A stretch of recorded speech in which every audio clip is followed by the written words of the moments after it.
Well, my journey is a peculiar one because I never set out to do theater. It was all an accident. Of course, in the 70s, theater was not what it is today. I mean, as far as kids were concerned. So my getting into the theater was purely accidental. I was second year college and I had a friend of mine who came up to me and said, I'm going to an audition, do you want to come? And I was like, what is an audition? And so she goes, it's for The King and I. And I was like, okay, I know the movie. I had no idea what it was. I had no idea what I was getting myself into. So because I'm a curious little thing, I decided to show up at the audition. And because I was only 15 years old, I had to bring my brother because I couldn't go alone. He was then 12, Raymond. And so I show up at this audition and I found out that an audition meant having to get up on stage and sing, and I've never sung in my life. So my brother, on the other hand, who was part of the choir, I slipped in his name without him knowing. And of course, long story short, I did not get in. I got started in high school. I was in a cover band. We were covering Bon Jovi, in high school. I just wanted to, play drums and sing a little bit of here and there with my friends, just for fun. And then, we passed by the hallway in our high school, and David and I, my best friend in high school, said, well, you want to try out for choir, just for kicks.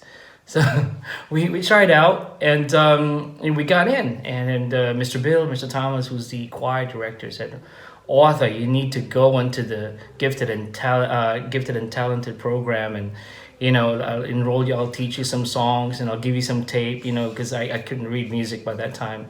So he made me learn Ave Maria, by Schubert, and the Virgin Tutta Amore, that little song, Italian song, and I didn't know what it was. It's like, Raymond got in, and he was cast as Louis, the son of Anna Leon Owens. So, as the cliche goes, I sat there in 1977 at the CCP, and the overture plays, and the curtain goes up, and I fell in love. And I said, this is what I want to do. And so the journey began. So the following year I auditioned, I got it, and that was it. And I never stopped. And then Mr. Thomas said, hey, you ought to join a competition, around town. And so I joined it, and so I joined it, and I got into the finals, and then I won the competition. It's like, what's going on? I came in like 20 minutes late to my audition. I didn't even know where the place was. So I got in, and we have to hurry, and everybody else was like, where were you? So I walked in there, I sang Ave Maria, and then next thing you know, my future teacher was listening, and she was one of the judges, and then she took me in, she trained me. I won the competition. They gave me the first prize, and I said, well, $5,000 is not that bad, of a prize money. Well, maybe I could make money off of this. My very, very first teacher was the great Isang Tapales. And yeah, she was still around, and she trained me for Maria and Manny Gregorio. Those were my very, very first teachers. And I remember Isang saying, you have to do La Boheme. You have to do. And I said, I don't know. I can't do opera. I can't. So who knows if I had pursued it, where I'd be today.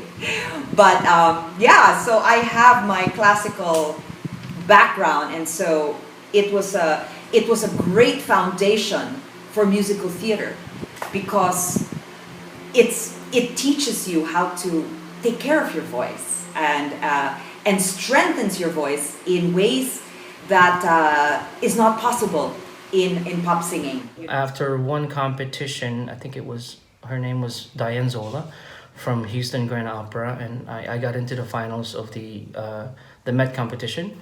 And she told me to take on, keep training, train with this teacher. So I kept going.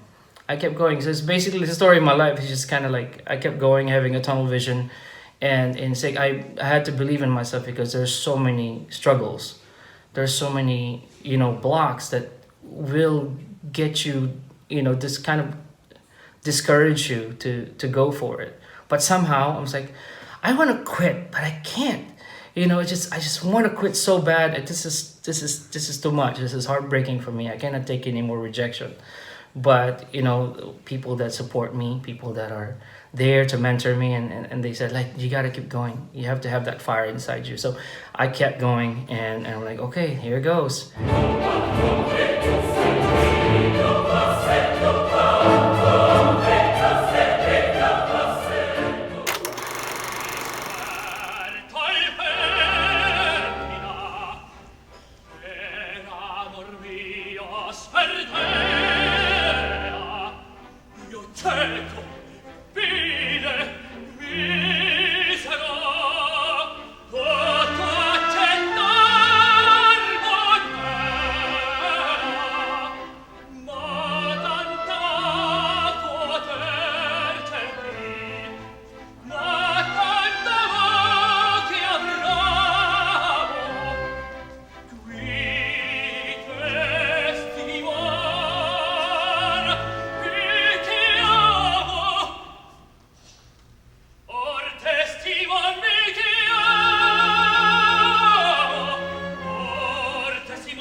Correct me if I'm wrong. I think the focus of opera is primarily the voice. I think everything revolves around the voice. Whereas in musical theater, it revolves around the emotion, the message, what the character is feeling. So you forgive a character singing through while crying, or you forgive a character if anger seeps in and he starts speaking it more than singing it. As long as you are within the parameters, of course, of the music, right?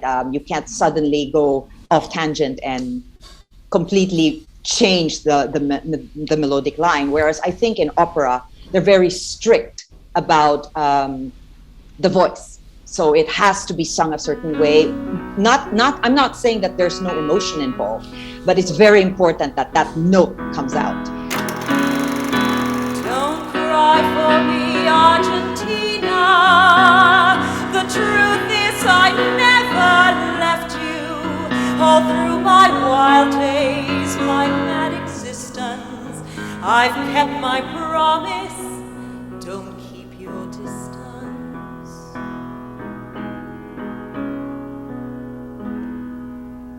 Have I said too much? There's nothing more I can think of to say to you. But all you have to do is look at me to know that every word is true.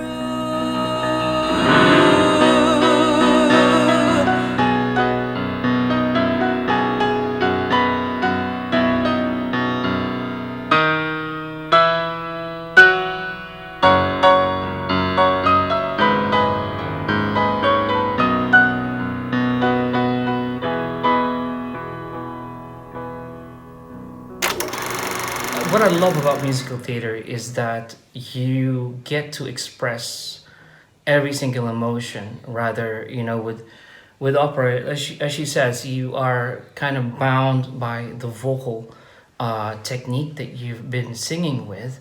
But the main difference is that, look, you can actually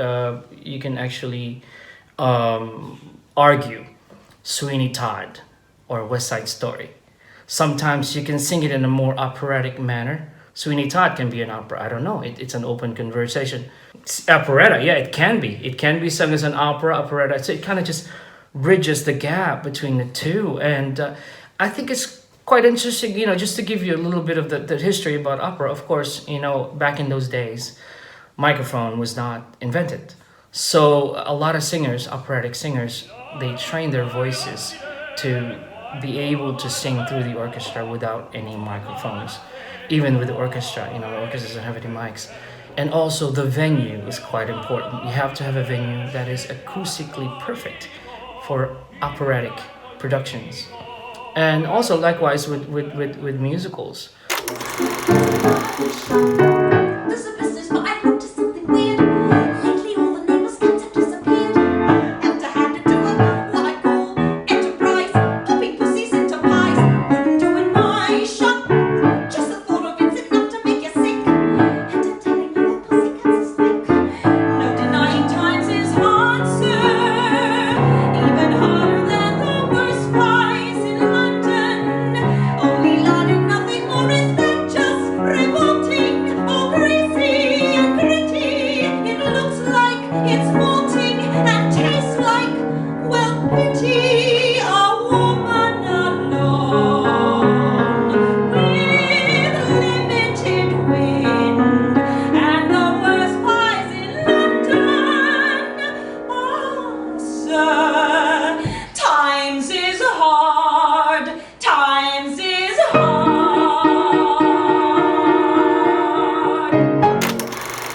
So the main difference, I think, to me, like Miss Menchu said, is the you're bound by the vocal, by the vocal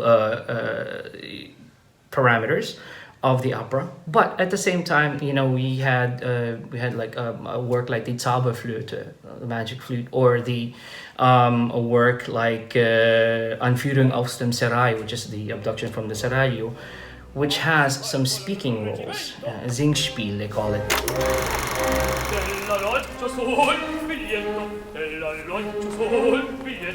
Osservate, eccola qua, eccola qua, eccola qua, eccola qua. I think it basically is it bridges the gap between the two. Back in those days, no microphones, so opera has to be produced. But then when the microphone was invented, then we can actually go into the operetta and then into the musical part.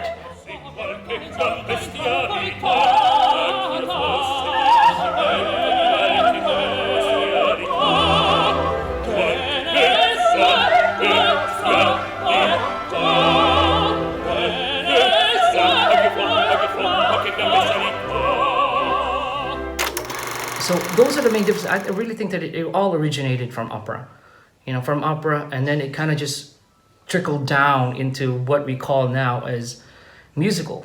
Now, I mean, one could say, oh, how is it possible that opera is still alive? How is it possible that we're still doing opera? It's in the culture, and that's the main difference. That's one of the things that cultures in Europe. It's a European. It's a European style, and a lot of people are used to opera. So they have the proper, support for opera to thrive here in Europe, whereas in countries like ours in the Philippines, it's sort of hard because you already have that established fan base in musicals. Thanks to people like Miss Menchu, and Lea Salonga, and people that actually are the best in the business, and they're able to grab attention from people, and through their performances and through their experiences, people are able to gravitate through to musicals. So you can see acting, you can see raw emotions, and you can see musical also emotions.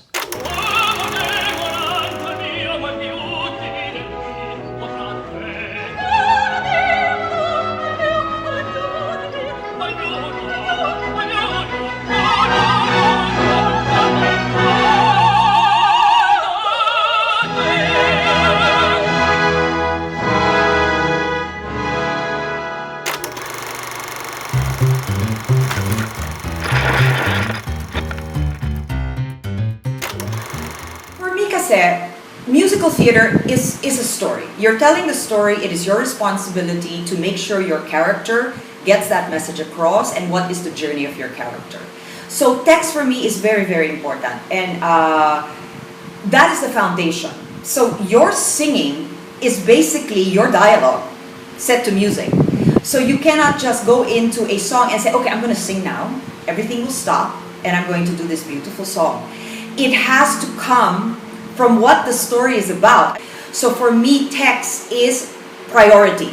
So when I am given a role and I am faced with this particular character, the first thing I think of is, how does this character think? How does this character move? How old is this character? What should she sound like? I'll give an example. When I played Joanne in the 90s, I was way too young to understand what Joanne was about. But when I got to play her again in 2019, I totally understood where she was coming from. Vocally, there is a reason. That's why I love Sondheim. Vocally, he will structure your song and in a range that is appropriate for the character, so that you can play with the voice. He will not give you if you are playing a bitter New Yorker, he's not going to give you a soprano voice. So those are the things that you take into consideration. And then the lyrics now of your music becomes your inner monologue. And what am I trying to say? Who am I saying this to? And so it's not just a song. So text is the foundation of everything. And before I even get into the singing, I treat it as a monologue. So I say it, I speak it. Am I speaking it to myself? Am I speaking it to Bobby? Am I saying it to whoever is in the scene? Because a song is basically an inner monologue or a conversation. And is it a conversation with yourself? Is it your thoughts? So it's that. So I study my text, I study my song. What am I trying to say? What is this line about? What, you know, so it's a lot of detailing it before I can even get into actually performing the song. Here's to the girls who just watch. Aren't they the best? When they get depressed, it's a bottle of scotch plus a little jest. Another chance to disapprove, another brilliant singer, another reason not to move, another vodka stinger. I'll drink to that. So here's to the girls on the go. Everybody tries. Look into their eyes and you'll see what they know. Everybody dies. A toast to that invincible bunch. The dinosaurs surviving the crunch. Let's hear it for the ladies who lunch. Everybody rise, rise, rise, rise, rise, rise, rise.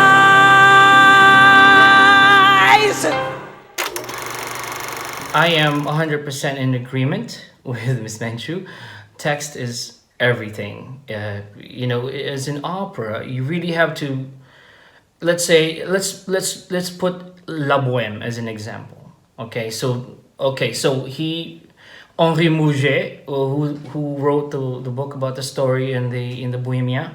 So he came there, and you know, you have to read that book to be able to understand what this La Bohème is about. And also, you know, in Rent, also it's actually written after the La Bohème story. But in any way, you have to really do as an opera singer. I have to research muna I have to research the character at the most. And then I have to read what the story is about. It depends on what the work is. If it's after a novel, I read that novel. If it's after a real biographical story, I read that biography. You know, I have to do a historical. Sometimes it takes me a long time to prepare, 3 months at the least, you know, to prepare a role. If I haven't really debuted it, I have to spend at least 3 months. Plus, I have to coach it with a coach vocally so that I can actually, once I know my text, you know, it takes me a while once to kind of just intermingle, to make timpla, as we say, to kind of mix everything in, to be as seamless as much as I can, to present all of the nuances of the text. It takes vocal technique to do that.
You know, if you're singing something with a color that's not really related to the text or related to the emotion at hand, it's not gonna go through. It's not gonna be as effective as you want it to be. So that's why sometimes, to me, if it's a really, I mean, it took me about 6 months to prepare for La Boheme. When I didn't know it, it took me, you know, just to coach it, just to do the text. You know, I start reading the text first. If you wanted to know, I start reading the text, and then all of the text that I need to know, and then the text of the other characters, so that I can actually study the whole piece, and then I can study the notes, my pitches, and the music basically, and then just kind of intermingle it and come up with different interpretation technique. You know, when you have to come up with, let's say if you're crying, you know, when Mimi you know, dies at the end, you have to sing Mimi, and it's an E vowel. It's so hard to sing an E vowel on a high note, so you have to really train yourself. You have to come up with a proper technique to sing a Mimi with good, you know, with good trajectory and projection, so that you can sing over the orchestra, and the orchestra's playing, you know. So you have to figure out how to, you know, how to manage your voice throughout the opera. Sometimes it goes up to like, what, 3 hours? I don't know how long La Boheme is. It's just, thank God for breaks, you know, and intermission.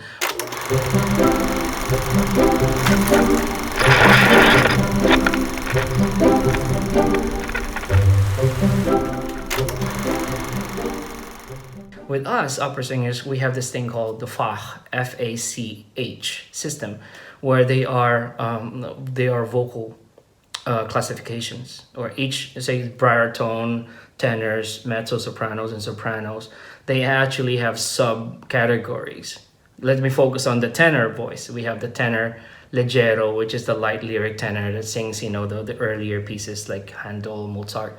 And then they have these lyric tenors, which I am. And also they have spinto, and then they have dramatic tenors that sings Wagnerian repertoire.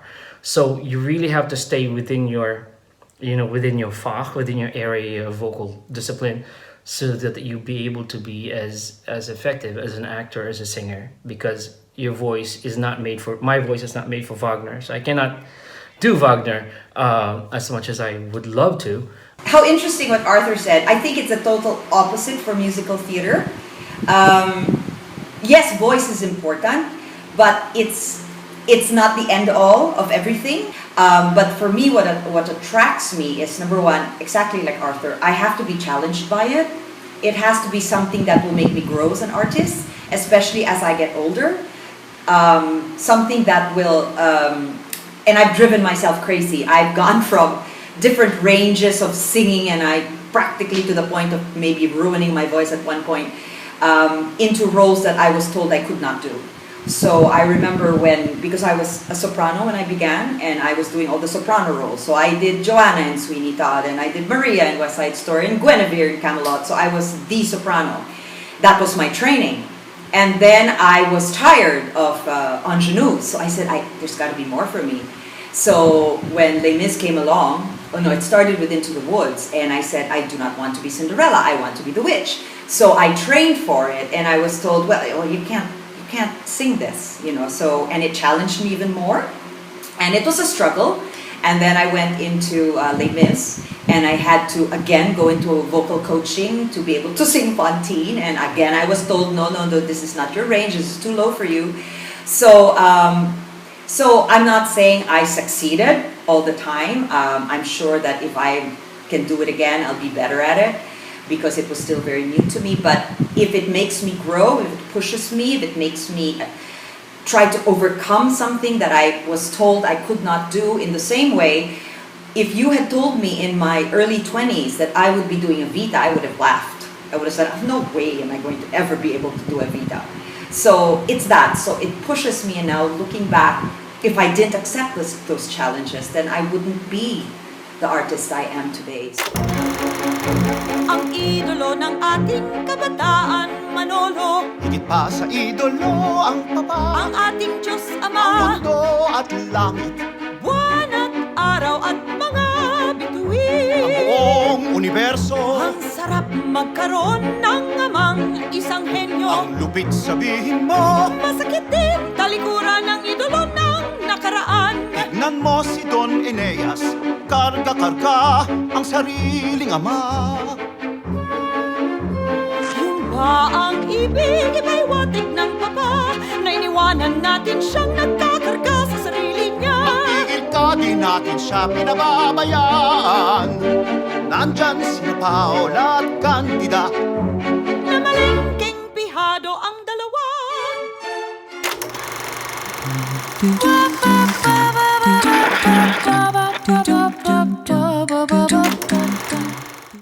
I'll never forget when I was asked to do Larawan, GR came up to me and she says, "How long do you need to study Tagalog?" I said, 6 months. So she gave me the CD. Anyway, Larawan was very deep. It's really deep, beautiful Tagalog. And my process, which is probably not the right process, was I had to learn it first phonetically. So it was about the pronunciation. So I had to work it into my tongue, how to pronounce these words, because my Celeste always said that I sounded Chinese. And she was like my Guardia Civil there, you know, screaming from the side that, "Menchu, you know, your K's are too hard," or whatever. So I had to learn it phonetically. So I had to learn how, and Mr. C was very patient, and so was everybody in the team. Loy was they were all very patient. So I learned it phonetically first, how to pronounce it, how to, you know, the stresses, the right stresses, because I don't think in Tagalog. So I wouldn't know where to stress it. So I had to be guided by the music. So the music guided me on how to stress, where to breathe, where to cut, you know, what to accentuate, before I even knew what I was talking about.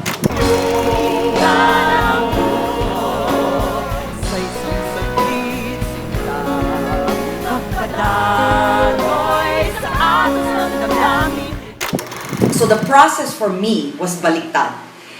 Whereas with American or British musicals, I start with the text.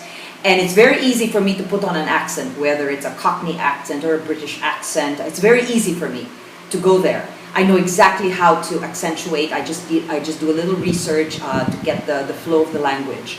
And then I get it. I'm so glad you mentioned this because I just had to learn a Polish piece, and I don't know Polish. I had to learn a Polish, and I'm like, what is going on with my brain? So I have to like attack each text.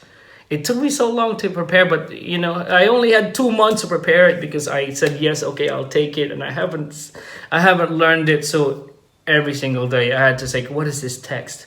What is this?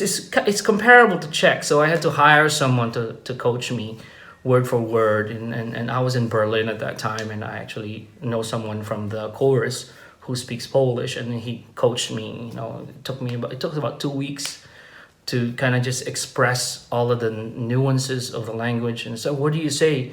What do you what do you do when you say this? But actually, languages, as you mentioned, that language is very important, especially in opera, because it's all in foreign language, like Italian, French, Russian, English, Spanish sometimes, but there are hardly,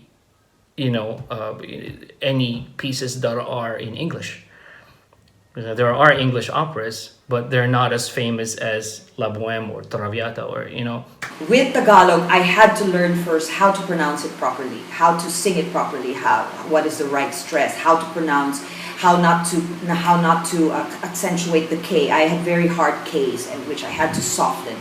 And after I learned it phonetically, that's when I started investigating, what does this mean? Please tell me, what does this mean? Or I would do the research. So it was a totally different process for me in terms of what I did first. So that's how I worked with language. In terms of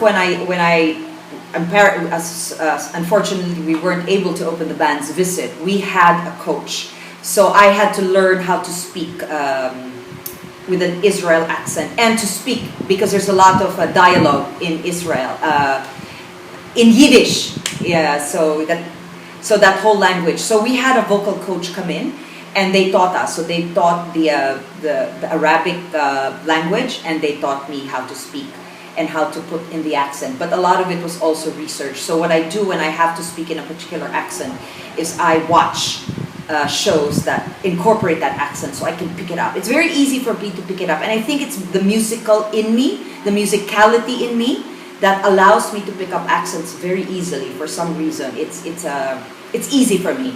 Certain accents, I just need to hear it, and I think it's the musical artist in me. But like I said, in Larawan, it was the opposite of how I had to learn it. I guess the same in Bimbo. I had to learn how to phrase it before I even knew what I was talking about.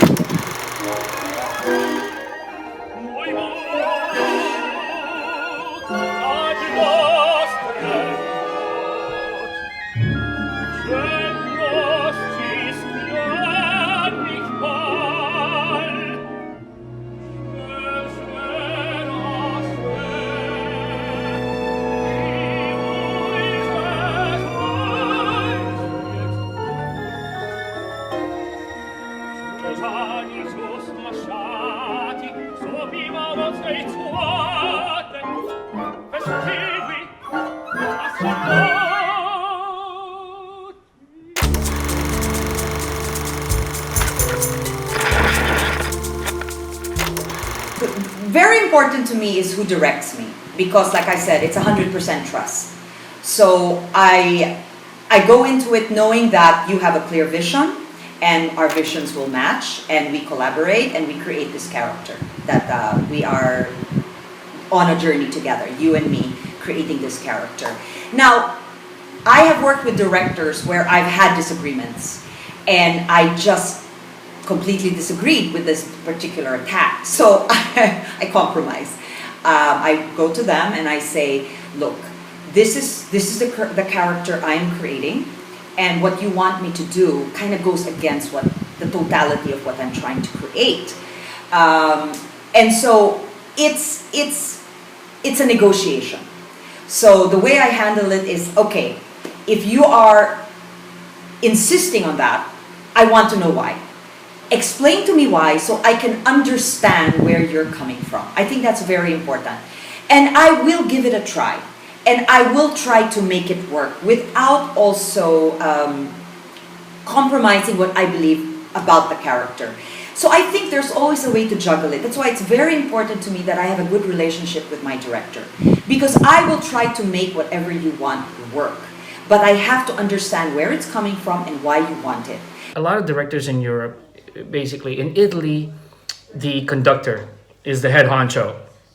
You know, in Germany and most of the German-speaking countries in Europe, the stage director is the head honcho. You have to do everything, including all of the things that they want you to do.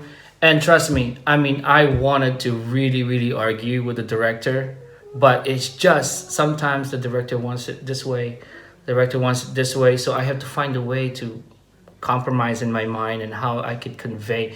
That's basically what I do. I don't argue, but I just say, okay, I don't agree with this, I disagree with you, but if I can just do this, if I can do that. So it's a never-ending negotiation, just like you said, you know, you have to negotiate in a way where it's acceptable for the director and then it's acceptable for you, and you can give or take here and here. What if I do this? Will this be okay with you? What if I do that? Will this be okay with you? And if the director says, no, just do everything I want you to do, I don't want you to do blah, blah, blah, then yeah. And you go and, you know, not argue, but, you know, try to see if you can negotiate. But with that said, Arthur, isn't it like, if the director tells you why he wants you to do it, then it's a little easier for you. What I don't like is when they just say, no, just do what I want.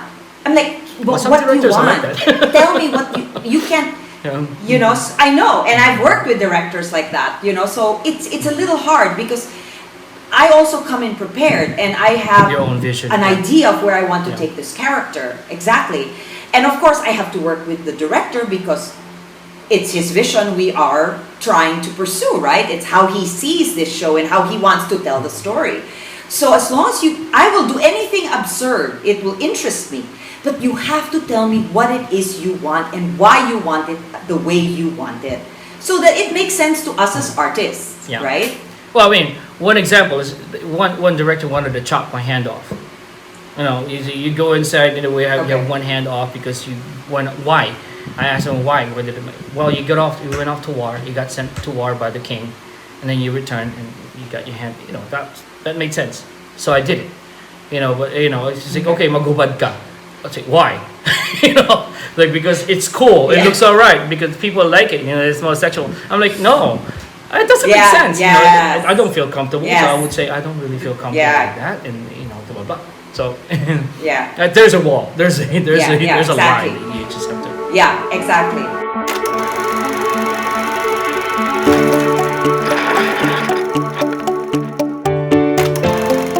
I think it's extremely important because you need to have those pair of ears that you trust.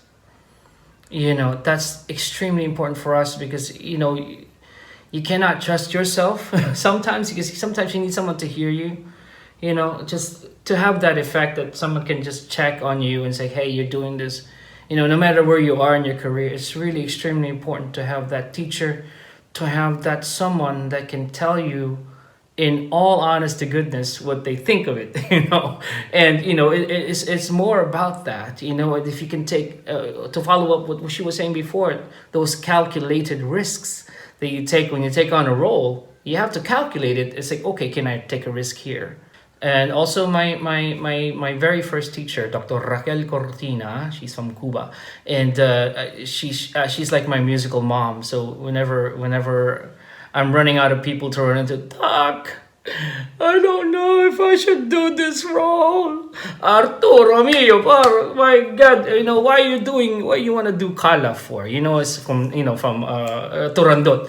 You know, someone offered me Kalaf. It's like, okay, my God, that's too big for you. I don't, your voice is smaller than this. You cannot do it. You know, see, I know your voice like the back of my hand. She says stuff like that. And, you know, and he says, you know, you need someone to tell you the truth. You know, and where you really belong. But at the same time, you listen to those people. At the same time, you listen to yourself to say, okay, am I capable of taking these risks? You know, sometimes actually it's exciting for me when someone say you cannot do this role, and matigas ang ulo ko. It's like, just you wait, I can do this, you know. And I'm like, okay, I get challenged by that. It's like, hey, you can't do this role. No, you can't sing it. I get challenged by that. It's like, oh my God. Okay, so you say so. All right, I'll do it. Here in the Philippines, it's Jai. I go to Jai, but I also have a New York coach, Matt Farnsworth. So every time I'm in New York, I pay him a visit. And I think it's very, very important because your body is your instrument. Your voice is your instrument. So if you don't take care of it, and like Arthur said, you need those pairs of ears that are telling you, okay, all right, you are abusing your voice, or, you know. And as we get older, the voice changes. The range goes down. So you kind of don't know what to do with it, right? So I could hit this note before easily. Why can't I hit it now? So you have to learn how to adjust. And in musical theater, because you go from one role to the other role and they're not necessarily written in your range, and because you are, you know, challenged and I can do this and don't tell me I can't do this, halabira, you're abusing your voice, right? So I'm forever going back and say, okay, fix my voice. I don't know what I did to it. So ay nako, ang tigas kasi ng ulo mo. So I know exactly what Arthur is referring to. But yes, I think you never stop going to a vocal coach. You never stop learning. I think the moment you say, I know it all, you are dead. You are dead. Because there is no amount of knowledge there's no saying that you learned everything and you know everything. Because sometimes what you think you sound like isn't what's coming out. And so you need that person to say, no, you don't have to push that hard because this is all you need. But in my head, no, because it sounds different. No, but that's not what's coming across. See, and you have to learn how to sing in a proper way so that you have a voice tomorrow, you know, especially in musical theater. So yes, I have driven very many vocal coaches crazy. I don't like people who wing it. I get very upset at people who don't think they need it or they think they know everything. And it really annoys me because I just don't like working with people like that who think they know everything. So it's a craft and I have great respect for it, and I think it's an ongoing learning. So every show that I do, it's always, what did I learn from this show? Okay, did I like what I did? No, I didn't like what I did. I should have done better.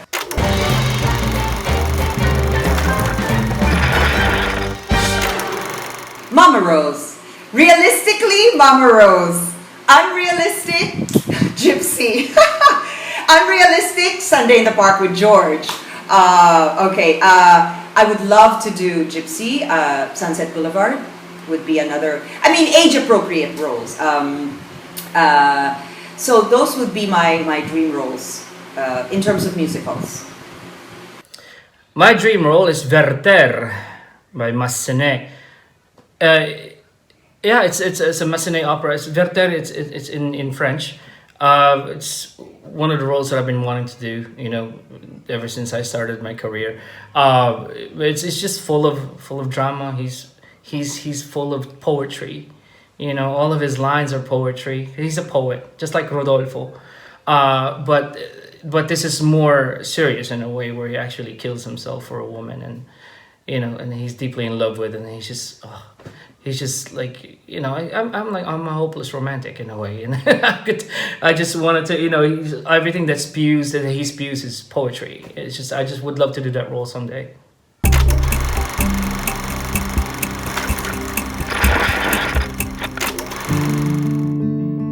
Does being Filipino still matter when you're getting jobs there? Doesn't matter. You just bring yourself and as a product. As you show them what you can do, who you are, and as a colleague, first of all, for me, you have to earn the respect of your colleagues. If you have the respect of your colleagues, then you're okay. Of course, if you're going towards the racism part, it's still there. You have to live with it. I'm not European, I'm not white, I'm not as tall as the other guys. But I have to sing through that, just sometimes you have to think that, okay, maybe I can out-sing him a little bit more, and maybe I can sound prettier than he can. I might not be as tall as he is, but I can sound taller. It's just an extra, to me, matigas ang ulo ko, of course, like that. If it challenges me, I would go for it. I would do it. In my 20s, I was like, I'll just do the role and bahala na, and I'll learn, and who cares, if I crack or whatever. But as you get older and you get into a certain position and people look up to you, and you are, a lot of the young girls look up to me, and I have that added responsibility of, of showing them the right examples. That's why I'm very strict, I'm very disciplined, because it's what I show these younger people I work with, that this is what it takes to become good at the craft. So you can't be going out and drinking with them, because then it's like, oh, she was drinking with us last night, sort of thing. So it's the pressure is higher. To be fair, I worked hard to get that particular image, so I'm not going to stop working now. I have to work even harder. So I can't rest on what I did well in the past. I can't go into a role quietly. If I take on a role, it's a huge thing. It's like, oh, Menchu's playing this role, so it's a lot of pressure. So it's a lot more. You're already dealing with the pressure of doing this role. You're already dealing with the pressure of having to do this role, because they're difficult roles, and then you have the added pressure of the image you have created for yourself. Keep going, and you just got to keep working and working, power yourself through, and just don't let go of that dream. If you still have that fire inside your belly, and you love to do this kind of art form, you want to sing, you want to direct, you want to write poetry, you want to any art form, you really have to keep going, and then keep sharpening your wits and sharpening your skills, basically.